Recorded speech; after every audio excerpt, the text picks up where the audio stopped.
Welcome to Module 2 of our Adequate Accounting System series developed by Mocher CPA PC.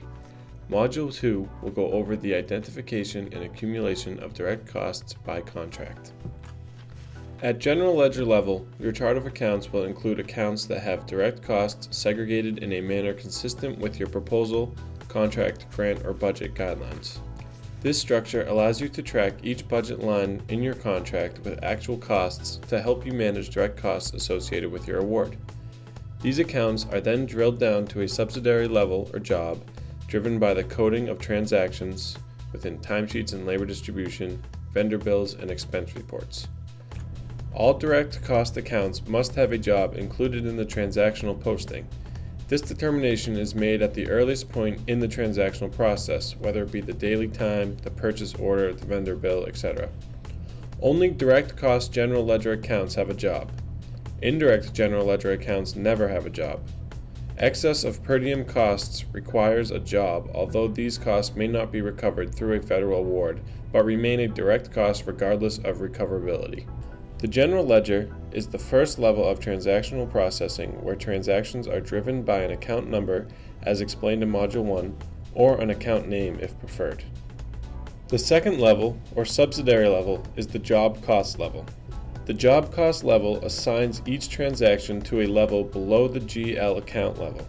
In other words, if you are coding a vendor bill to account 5200 materials and supplies without a job, the cost resides only under the general ledger account 5200 and nowhere else. The vendor bill is not shown in the job ledger assigned to a specific contract or grant. Since each direct cost requires a job, it is important to make sure that this occurs.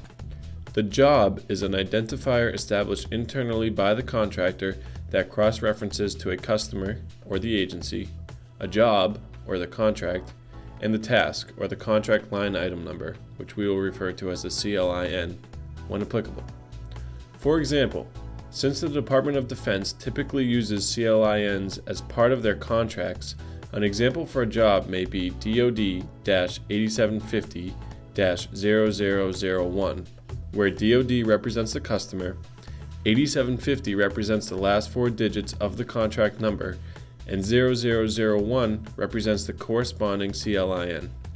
This same identifier is to be used throughout the transactional coding process to track costs for this contract under CLIN 0001. However, if the contract has a CLIN 0002, then the identifier may be DoD-8750-0002. By having this level of detail, your accounting system will be able to track costs at the job level as required for an adequate accounting system. Just a reminder that indirect costs never have a job assigned, otherwise it may be a direct cost. For agencies like NIH or NSF, a CLIN may not be necessary, so having the identifier may not need to go to this level in structure. Contractors also use acronyms instead of contract numbers in the job identifier.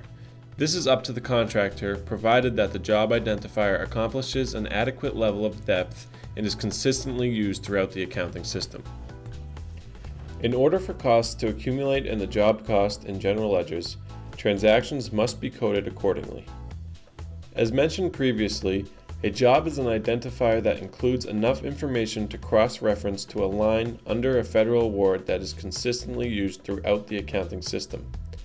This identifier is used at the transactional level to code timesheets, expense reports, and vendor bills. Timesheets must include a separate line for each job that include the direct hours spent during a specific pay period. In other words, direct hours must be tracked by job using the company's assigned job identifier.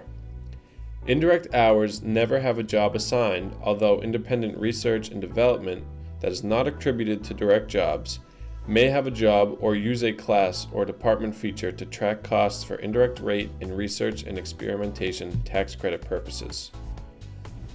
Direct costs included in purchase order or vendor bills must include the general ledger account number and the job. Indirect costs must have the general ledger account and never a job unless the contractor is using the job cost system for identification of independent research and development for indirect rate and research and experimentation tax credit purposes. If using the purchase order process, A general ledger account number is not needed at the vendor bill level, as the transaction will typically follow the coding on the purchase order throughout the transactional process. Coding is included on vendor bills when purchase orders are not used. All transactional coding must be approved or initialed by the appropriate contractor personnel and dated. To learn more about how you can build an adequate accounting system for your government contract, please visit our website at www.mokercpa.com or send us an email at info@mokercpapc.com.